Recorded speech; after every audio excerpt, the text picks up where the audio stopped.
will be released in the UK sometime during the spring, soon.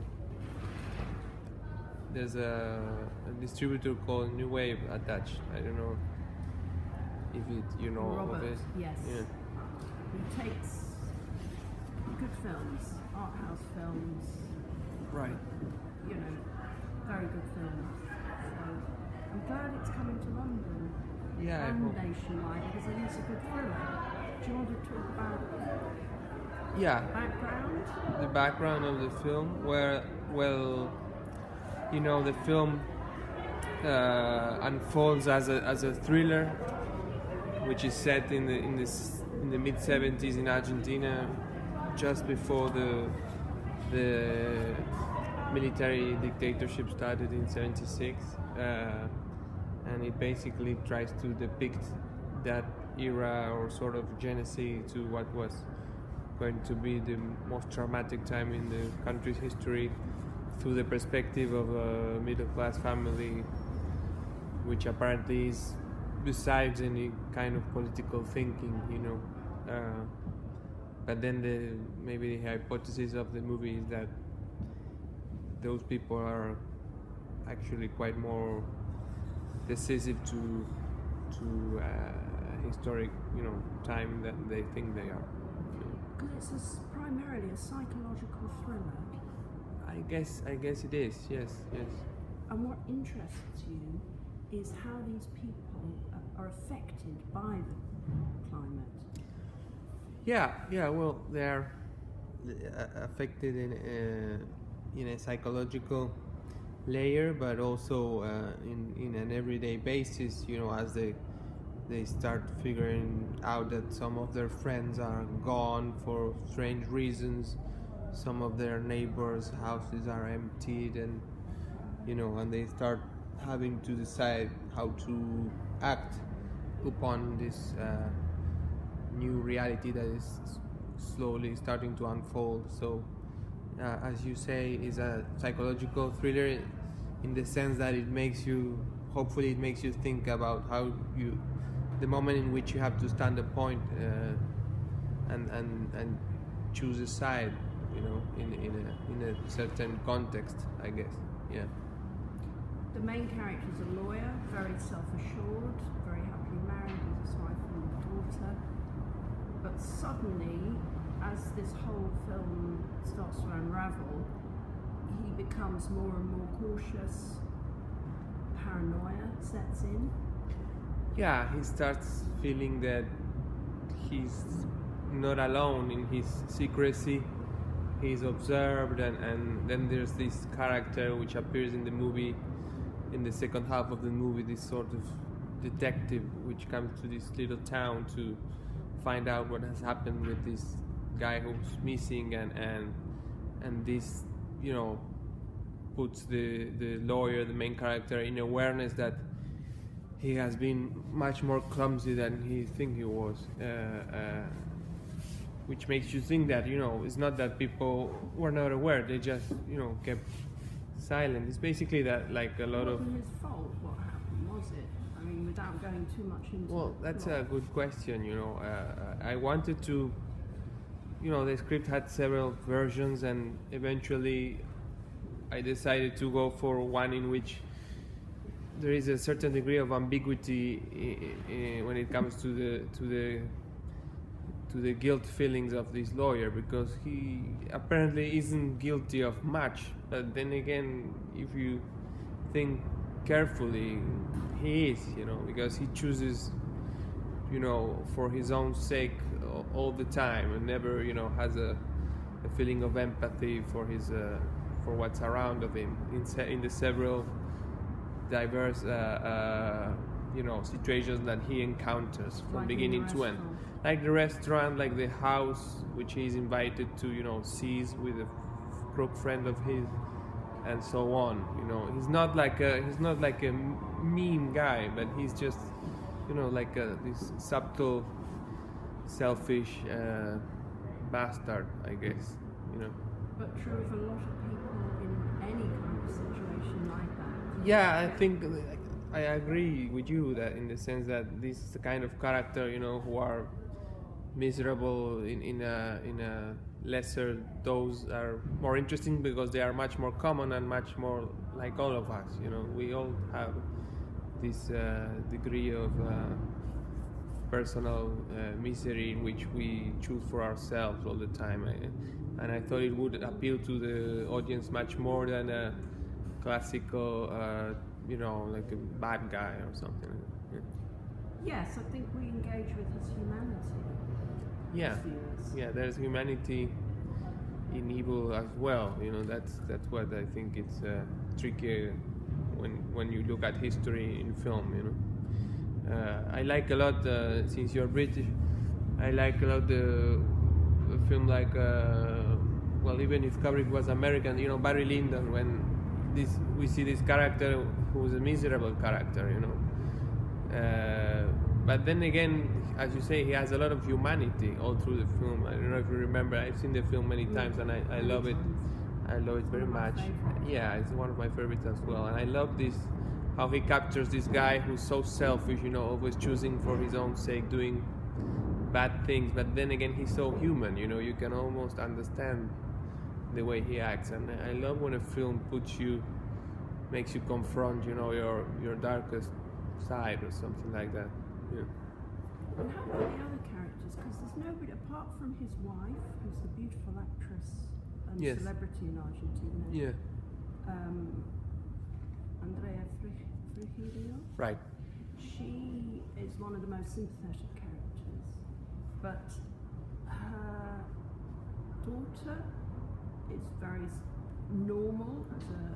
Any girl could sympathise with her situation. The guy who they meet in the restaurant is a very tricky character, and yet he strangely comes from the same background, we discover. Yeah. So that's interesting. Yeah, well, it's you know, it had to yeah, it had to round up at some point. So it, you know, through the script writing, it starting making sense that this hippie would belong to the same social circle that they do, you know, which is a completely realistic thing in terms that a lot of the people who were militants or who were disappeared, you know, belong to the middle classes, even upper classes sometimes. So within the same family, you could have, say, you know, a military torture perpetrator and also a cousin who would be a disappeared militant, you know, within the same families, the same circles, you know, because still today Argentina is by large a very polarized nation in terms of political thinking, and even in the same circles you have people who have completely opposed ideas of how things should be, and it's always it's often a matter of discussion in family meals, you know, that people start yelling at each other over political ideas. It's the same in Britain. I guess it is, yes. And all sort of European countries. Yeah, I guess it's sort of a global. What was the decision to set it far to the north of Argentina? Yeah, well, it's not. That's actually your guess, because in the movie we never say whether it's north or south or I mean, you guess right because miles. It's what, 500 miles from Buenos Aires? you guess right in the sense that we shot the desert scenes like 800 and something kilometers north of Buenos Aires, but the film starts with a you know, a sign which says in an Argentine province, as in wanting to set it in any possible province, because you know, in fact, the idea was that it could be happening in any small town, because also small towns are often even more conservative than, you know, a city like Buenos Aires, and in their mentality they perceive that they are, say, apart from, you know, whatever is going on in the country, in the big histories. But they were not. Also in small towns there were disappeared people, and there were, you know, there was a full complicity with the unfolding of the regime of horror. So they were much better subjects to be portrayed in this sort of complicity mood that I wanted to depict, you know. Do you relate to any of those characters? I mean, because you weren't born at the time. Right. Well, I don't particularly relate to the characters, but I was quite inspired to do this film by the fact that my own family had to flee to exile in 1975 after their house was burned and looted by a paramilitary patrol in the city of Cordoba, which is rather north in the country. So I grew up facing, for instance, the fact that there are no pictures of my family prior to the 80s because they were all burned by the militaries in that family house. And my family had to live in France for 10 years until they could come back to the country. So that house at the beginning could have been your parents' house? Yeah, well, yeah, in my imaginary it is, sort of. So there's actually some of the pictures that you see are family pictures, that the ones that were kept after that, yeah. So I on a personal level, I was inspired by my own history, which precedes me, but yet resonates in my own experience. And how about the musical choices? There's some great tracks there. Yeah, well, it was tricky. Let me tell you, we had some different choices. At some point, we were going to play Supertramp songs, which were very popular in Argentina at the time. The rights were amazingly difficult to get because it turns out all of the Supertramp members are, in a dispute with the rights. So that you cannot actually, even if you have the money, you cannot buy the rights of Supertramp music. Eventually, I started looking into the charts of the time and listening to a bunch of hits, and I found this sort of love songs, very popular Spanish and Argentine love songs that we have in the movie. And I think they tie well to this sort of grotesque mood that we have at times. And then we had a magnificent composer he's from the Netherlands actually, and he did a great job at recreating this sort of thriller music from the 70s, a bit inspired by the music in The Conversation, the Coppola movie. And we had a lot of fun, just looking back at a lot of movies from the 70s that we like and trying to recreate a certain way to arrange music of the time. Yeah. And the look? Yeah, the same goes for the look. The look, very stylish. The look tries to go for a 70s look. We have, a lot of zoom, which is something you don't see a lot these days. You have split diopters, which are uncommon also today, but you had them a lot in the 70s film. The whole look and even the color arrangement tries to appeal to a certain imaginary of film from the 70s, which I'm a big fan of. I like this time. It's got a giallo sort of feel to it in some respect. Sorry, what? A giallo, that giallo kind of tinge. Yeah, it does. It's like a certain warmth. I think that you mean. Yeah. Also, we put some grain on top of the digital image, and the optics were Panavisions from the 70s, which have certain perspective. That the whole look tries to go for a 70s experience. Not in like a retro way, in which you can see, sometimes a commercial in which they recreate the 70s, which is not real. It's more like your imagine, but more looking after the films of the 70s. So Sidney Lumet films, Friedkin, that kind of film. I think this is the most relatable film you've made so far, in terms of a mainstream audience. That I've made. Oh yeah. For sure, it's supposed to be a sort of thriller. So a thriller is per se a popular genre, so hopefully it can engage, like not only film lovers. I mean, not only art house lovers, but just people who like film. That was the idea behind it. Yeah.